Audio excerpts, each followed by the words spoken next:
के लिए उस पेज को लाइक कर सकते हैं जिसका नाम है ऑनलाइन क्लासेस। और उस पेज का यूज़र नेम से आप सर्च कर लीजिए। जो यूज़र नेम है वो है @mohit chaudhary21। यूज़र नेम से सर्च करोगे इजीली मिल जाएगा। ठीक है, नेम है जो पेज का वो है ऑनलाइन क्लासेस, यूज़र नेम है @mohit chaudhary21। ठीक है, अब हम आज का टॉपिक स्टार्ट करने से पहले जो कुछ क्वेरीज आ रही हैं, एक दो क्वेरीज मेन आ रही हैं, मैं उनके ऊपर डिस्कस करना चाहूँगा। जिनमें से एक क्वेरी आ रही है कि हम लोग बॉक्सेस में अंडरलाइन कैसे करेंगे। जैसे अब मैंने यहाँ पे ये ऐसे स्टार्ट किया है, तो जो फर्स्ट लाइन लिखी है उसे अंडरलाइन कर दिया है। अब क्वेश्चन ये आ रहा है कि आप लोग बॉक्सेस में अंडरलाइन कैसे करोगे।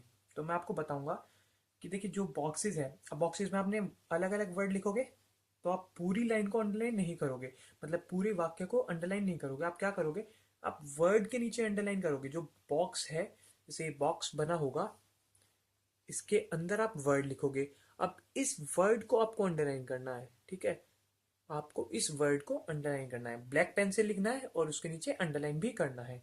ठीक है, सभी चीजों को अंडरलाइन नहीं करना। ये नहीं कि आपने पूरा से लिया है वो उसके नीचे अंडरलाइन अंडरलाइन ही किया हुआ है। सिर्फ मेन मेन चीजों को जिस पर आप टीचर का ध्यान आकर्षित करना चाहते हैं। ठीक है, तो आप लोगों ने क्या करना है, वर्ड के नीचे कर देना है। ठीक है, अब एक नेक्स्ट क्वेश्चन बन रहा है कि जो आप लोग, मतलब जो मैंने ऐसे में अभी पहले कुछ ऐसे हैं उसमें जैसे इंट्रोडक्शन लिख दिया, उसके बाद कोई उपाय है या फिर कोई कानून है या किसी चीज़ की शुरुआत हो रही है, इस टाइप के मैं हेडिंग्स डाल देता हूँ। तो आप लोग पूछ रहे हो कि क्या वो हेडिंग्स भी डालनी ज़रूरी है। देखिए मुझे इतना नहीं पता कि इसमें 250 वर्ड्स ही, मतलब 250 बॉक्स ही आपको मिलेंगे या नहीं। अगर 250 बॉक्स मिलते हैं तो आपको लिखने की कोई ज़रूरत नहीं है। अगर आपके पास बॉक्सेस एक्स्ट्रा हैं, आपके पास अगर बॉक्सेस एक्स्ट्रा हैं तो आप लिख सकते हैं। बट आई थिंक आपको 250 बॉक्सेस ही मिलने वाले हैं, तो आप इस टाइप की बातें लिखकर या इस टाइप की चीजें लिखकर अपने बॉक्सेस को वेस्ट ना करें। तो आप लोगों ने वो नहीं करना है। अब करना क्या है, अगर आपको पैराग्राफ अपना चेंज करना है तो आप लोग कैसे करेंगे। क्वेश्चन उठता है कि नहीं उठता कि अब हम लोगों ने कोई हेडिंग तो हम लोग डाल ही नहीं रहे। अब हेडिंग नहीं डाले तो टीचर को कैसे बताना है हम लोगों को कि हम लोग अपना पैराग्राफ यहाँ से चेंज करने हैं, हम लोग यहाँ से दूसरी बात बता रहे हैं। तो आप लोगों ने क्या करना है, जो आपका लाइनिंग होगा, जैसे जहां से आपको पैराग्राफ चेंज करना है, मान इस लाइनिंग से आपने पैराग्राफ चेंज करना है। ठीक है, मान मान लीजिए ये लाइनिंग है आपकी, आपको पैराग्राफ चेंज करना है, यहाँ बॉक्सेस बने हुए हैं। तो आप लोगों ने क्या करना है कि जो लास्ट वाली लाइन लिखनी है इस टाइप से लिखनी है कि आपके सिर्फ एंड के 2 बॉक्सेस ही, जो एंड में 2 बॉक्सेस होंगे वो खाली बचे। ठीक है, एंड के 2 बॉक्सेस खाली बचे, उसके बाद नेक्स्ट लाइन से जो बॉक्सेस बने होंगे वहां से स्टार्ट कर दें। तो 2 बॉक्सेस खाली करने का मतलब है कि ये आप वाक्य यहाँ पर खत्म कर चुके हो, उसके बाद लिखने के लिए आपके पास नहीं है।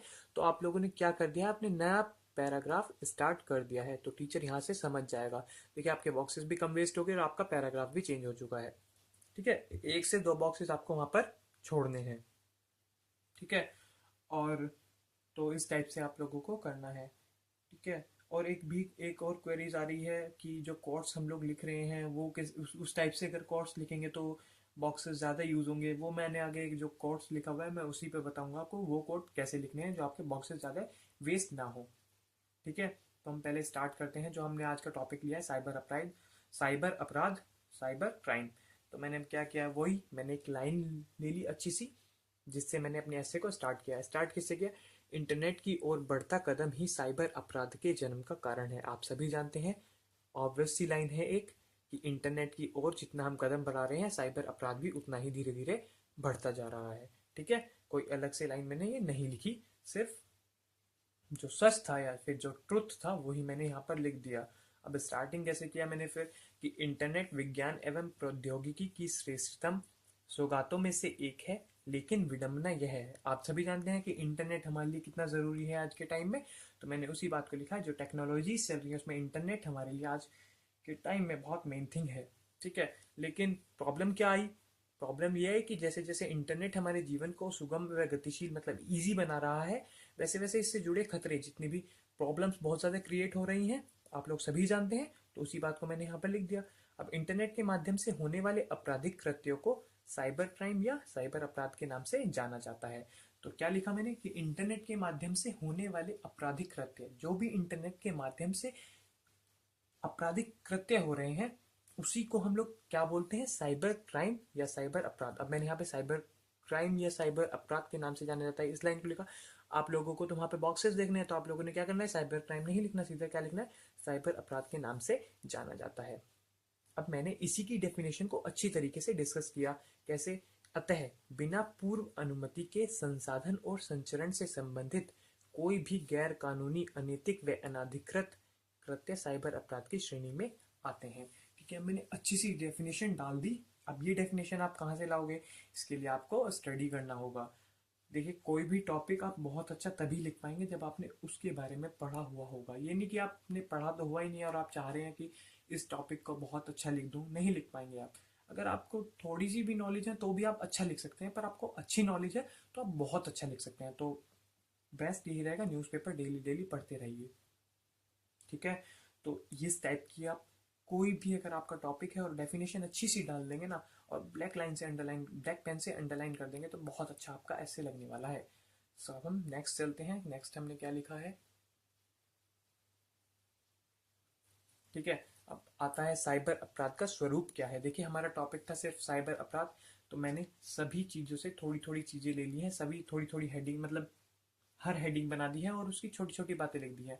अब 250 वर्ड्स भी तो हमें ध्यान रखना है। अब 250 वर्ड्स में हम बहुत सारा तो नहीं लिख सकते, इसलिए मैंने क्या किया, सिर्फ जो हेडिंग्स मैंने डाला हुआ है उनके बारे में ज़्यादा डीपली नहीं लिखा, सिर्फ थोड़ा थोड़ा मेन मेन बातें ही बताया है, जो कि इनफ हो, जो टीचर को समझने में इनफ हो। ठीक है, तो अब साइबर अपराध का स्वरूप में मैंने क्या लिखा, साइबर अपराध। अब देखिए, आप लोगों ने ये लिखने की जरूरत नहीं है अगर वहां पर आपको वर्ड लिमिट है, मतलब बॉक्स की लिमिट भी है ना, अगर बॉक्स भी लिमिट में लिमिटेड दिए हुए हैं तो आपको ये लाइन बिल्कुल भी लिखने की जरूरत नहीं है, सिर्फ ये आपके बॉक्सेस वेस्ट कर देगा। ठीक है, आप स्टार्ट कीजिए डायरेक्ट, जैसे मैंने बताया है कि आप दो लाइन, जो लास्ट वाली लाइन होगी उसके एंड के टू बॉक्सेस आपको ब्लैंक रखने हैं और पूरी लाइन वो फिल करनी है। ठीक है, और उसके बाद नेक्स्ट लाइन से आपको स्टार्ट कर देना है। साइबर अपराध की परिधि विस्तृत है, सभी को पता है, जो साइबर क्राइम में बहुत बड़ी चीज है, इतनी छोटी सी सिंपल सी बात तो नहीं है। इसकी श्रेणी में क्या क्या आते हैं, वायरस के माध्यम से व्यवस्था बाधित करना, जो वायरस भेज देते हैं, छद्म फेक ईमेल, ऑनलाइन खाते हैक करना, सभी को पता है, अकाउंट हैक हो जाता है, जो पोस्ट होते हैं गलत पोस्ट होते हैं, रॉन्ग पोस्ट होते हैं, उस टाइप के ऑकवर्ड पोस्ट जो होते हैं, इस टाइप के पोस्ट, डाटाबेस चोरी, जो डाटा चोरी चोरी हो जाता है, आदि कृत्य सम्मिलित है। ठीक है, अब जैसे ये वायरस के माध्यम से व्यवस्था बाधित करना, अगर आप लोग वहां पर सोच रहे हैं कि आपके पास बॉक्सेस कम पड़ सकते हैं, तो आप इतनी बड़ी लाइन ना लिखे, आप कोई एक छोटा सा वर्ड ही ले लीजिए, उस टाइप के वर्ड्स यूज कर दीजिए, उससे आपका क्या होगा, बॉक्सेस कम यूज होंगे। आप लोगों ने देखिए 250 वर्ड्स क्यों रखे गए हैं, ये 250 वर्ड्स रखे ही इसी वजह से गए हैं कि आपके अंदर का टैलेंट वो लोग देख सके कि आप थोड़ी सी वर्ड्स में अपने आप को कितना अच्छा एक्सप्रेस कर सकते हैं। ठीक है ना, तो आपको छोटी सी जगह में अपने आप को एक्सप्रेस करना है बहुत अच्छी तरीके से। जो टॉपिक दिया है उस टॉपिक पर आपको अपने विचार रखने हैं बहुत अच्छे तरीके से। ठीक है, तो मैंने एक कोट्स डाला है, साइबर अपराध एक जंजाल है, कर सकता जो सभी को कंगाल है। ठीक है, बहुत फनी सा है, बट अच्छा है, अच्छा चलेगा। ठीक है, अब यही बात आती है कि हम लोगों को ये कैसे यूज करना है, हम लोगों ने कैसे यूज करना है।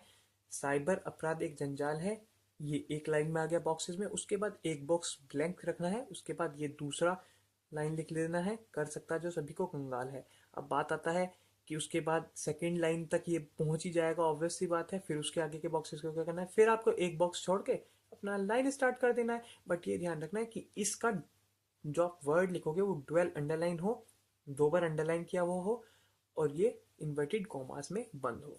ठीक है, तो यही एक ऑप्शन है हमारे पास करने के लिए। अगर हमें अपने अच्छे ऐसे अच्छा बनाना है तो हमें ऐसा ही करना होगा। ठीक है, आपको क्या करना है, सेकंड लाइन में जब ये चला जाएगा तो आप लोग कोशिश कीजिए एक लाइन में जाए, वैसे एक लाइन में नहीं आ पाएगा, बट अगर आ जाए तो बहुत अच्छा है, नहीं आए तो भी कोई दिक्कत नहीं, आपको सेकंड लाइन में एक या दो बॉक्सेस इसका ब्लैंक रखना है, उसके बाद अपना लाइन स्टार्ट कर देना है। ठीक है, तो वो आपके ज़्यादा बॉक्सेस में वेस्ट नहीं होंगे। ठीक है, कोशिश कीजिए अपने इस पार्ट को थोड़ा अच्छा बनाएं। ये तो है अच्छा, बट अगर इस पार्ट को ज़्यादा मजबूत बना लोगे, मेन पार्ट में ज़्यादा अच्छी अच्छी लैंग्वेज यूज़ कर लोगे, वर्ड्स यूज़ कर दोगे, तो ऐसे बहुत अच्छा लगेगा। ठीक है, अब साइबर अपराध की शुरुआत में मैंने क्या डाल दिया, साइबर अपराध की शुरुआत अमेरिका में हुई, इसलिए वहां सबसे पहले 1984 में साइबर कानून बना, भारत में इसकी शुरुआत सन 2000 में। मैंने ये भी डाल दिया कि इसकी शुरुआत कौन से देश में सबसे पहले हुई और भारत में इसकी शुरुआत कब हुई, इससे ज़्यादा कुछ डालने की ज़रूरत नहीं है। हेडिंग यही थी कि साइबर अपराध की शुरुआत कब हुई। अब ज़्यादा लिखूंगा तो वही 250 वर्ड्स पर आ जाएगा, तो हम लोगों ने ज़्यादा नहीं लिखना है। ठीक है, अब हम लोगों ने क्या लिखा कि कानून, इसके लिए भारत सरकार ने क्या क्या कानून बनाए। तो कानून क्या थे? भारत में सर्वप्रथम 9 जून 2000 को सूचना प्रौद्योगिकी अधिनियम लागू हुआ, परंतु यह कानून अप्रभावी रहा। अतः सूचना प्रौद्योगिकी अधिनियम में संशोधन किया तथा इसका संशोधित रूप सन 2008 में लागू हुआ। इसके बाद 12 अक्टूबर 2010 को भारतीय संचार उपग्रह इनसेट इनसेट 4B में स्टक्सनेट नामक वायरस सामने आया, जिसे चीन ने भेजा था। तत्पश्चात देश में 2013 में राष्ट्रीय साइबर सुरक्षा नीति 2013 जारी की गई। इसमें राष्ट्रीय स्तर पर नोडल एजेंसी का गठन किया तथा साइबर अपराध से निपटने हेतु कानूनी ढांचा तैयार किया। आप सभी को पता होगा 2010 में एक बहुत से लोग जानते होंगे, सभी नहीं जानते होंगे, वायरस आया था जो चीन ने भेजा था हमारे उपग्रह में। स्टक्सनेट नाम का वायरस था, काफ़ी प्रॉब्लम्स हुई थी उससे। ठीक है, उस पर चलो उस पर डिस्कस करने की ज़रूरत नहीं है। सिर्फ इतना है कि आप लोगों ने ये मेंशन कर दिया अपने हेडिंग में, अपने ऐसे में आपने मेंशन कर दिया कि इस टाइप से ये चीज़ हुआ था। उसके बाद हमारा एक और राष्ट्रीय सुरक्षा साइबर सुरक्षा नीति 2013 जारी की गई, जिसमें राष्ट्रीय स्तर पर नोडल एजेंसी का गठन किया गया था और साइबर अपराध से निपटने हेतु कानूनी ढांचा तैयार किया गया। देखिए बहुत सारी बातें इसमें लिखी गई थी, सिर्फ मैंने एक ही लाइन ऐड की है क्योंकि ज़्यादा ऐड करता। अब ये भी नहीं है कि इसमें अगर थोड़ी सी बात भी लिख दूँ तो उसके वो समझ में भी नहीं आएगी, उसके लिए पूरा लिखना पड़ेगा, तो इसलिए मैंने सिर्फ थोड़ा सा इसमें बताया हुआ है। ठीक है, आप लोग समझिए, सिर्फ 250 वर्ड्स हैं, तो हम लोगों को इस टाइप से ही करना होगा। ठीक है, अब हम लोग आगे चलते हैं। ठीक है, अब हमने डाल देना कि साइबर सुरक्षा कैसे की जाए, साइबर क्राइम को कैसे रोक जाए, इसके बारे में भी थोड़ा सा डाल देते हैं। हमारा ऐसे कंप्लीट हो जाएगा, फिर कंक्लूजन डाल देंगे थोड़ा सा और हमारा सेट कंप्लीटेड है।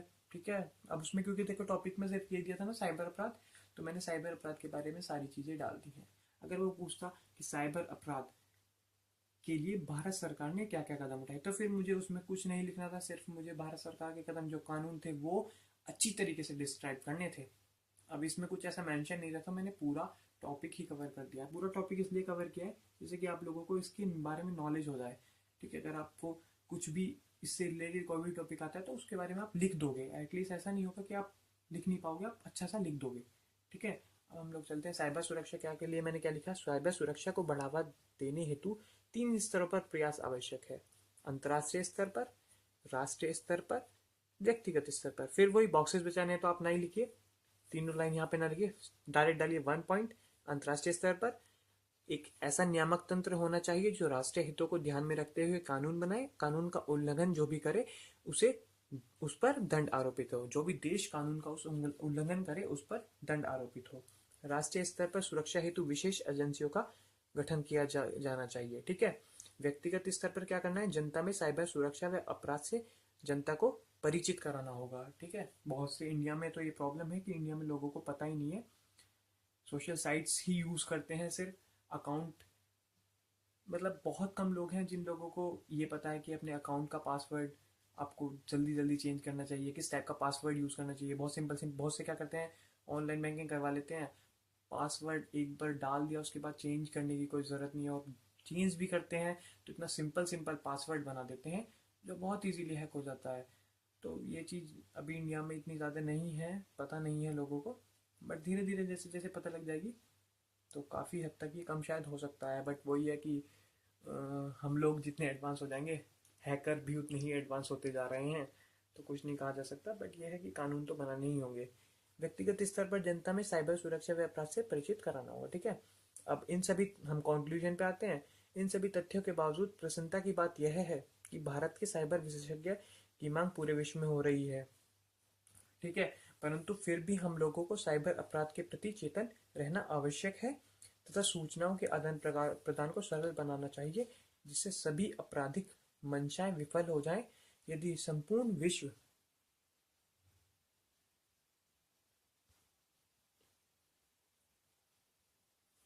सूचनाओं के आदान प्रदान को सरल बनाना चाहिए, जिससे सभी आपराधिक मंशाएं विफल हो जाएं। यदि संपूर्ण विश्व इस मुद्दे पर एकजुट हो जाए तो इसमें कोई संदेह नहीं कि आधुनिक प्रौद्योगिकी की श्रेष्ठतम सौगात मानवता के विकास व संरक्षण के लिए भी श्रेष्ठतम उपकरण साबित होगी। ये लाइन देखिए, ये एंड की लाइन मैंने आपको बोला है कि ऐसे ख़त्म करना है, बहुत अच्छी पावरफुल लाइन से आपको ऐसे ख़त्म करना है, क्योंकि स्टार्टिंग और एंड पर टीचर बिल्कुल बहुत अच्छे से ध्यान देता है।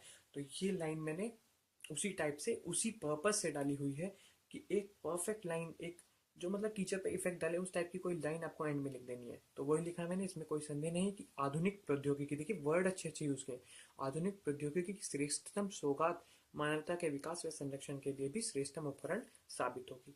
फिर वही एक कोट्स डाल दिया, जन जन में चेतना जगानी होगी, साइबर अपराध से बचने की कला सभी को सिखानी होगी।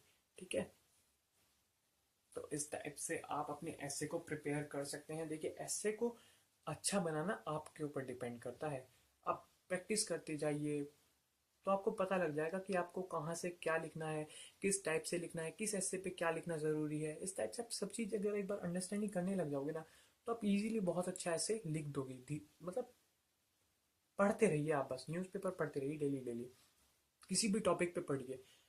देखिए ये नहीं ज़रूरी नहीं है कि आपको, जैसे आप साइबर क्राइम पढ़ा है तो आपको सिर्फ साइबर क्राइम ही पढ़ना है, ये मैटर नहीं करता। एग्जाम में चाहे कुछ भी पूछे, बस आप पढ़ने की हैबिट लगा लीजिए। अगर आप पढ़ने की हैबिट लगा देंगे ना, तो आपको बहुत पावरफुल एक मतलब बेस मिल जाएगा कि आप किसी भी टॉपिक पे लिखने के लिए रेडी हो जाओगे। कोई भी टॉपिक आपको दे देगा, बस आपको क्या रखना है, आपको नॉलेज रखना है उस टॉपिक का। आप प्रैक्टिस करते रहिए, कोई भी टॉपिक उठाइए उसके ऊपर ऐसे लिखिए, कोई भी टॉपिक उठाइए ऐसे लिखिए। इससे क्या होगा, कोई भी अगर आपको वहाँ पे टॉपिक जो मिलता है और आपके उसके बाद उसके बारे में नॉलेज है, तो आप बहुत अच्छा ऐसे तब भी लिख देंगे। ठीक है, ये नहीं कि आपने प्रिपेयर किया हुआ है तभी आप जाके वहाँ पर अच्छा ऐसे लिखेंगे, नहीं।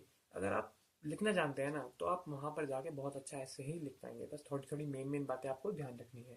ठीक है, अगर आपको मेरी वीडियोस पसंद आ रही हैं तो प्लीज़ लाइक कीजिए, मेरे चैनल को सब्सक्राइब कीजिए और वीडियोस को शेयर भी कीजिए।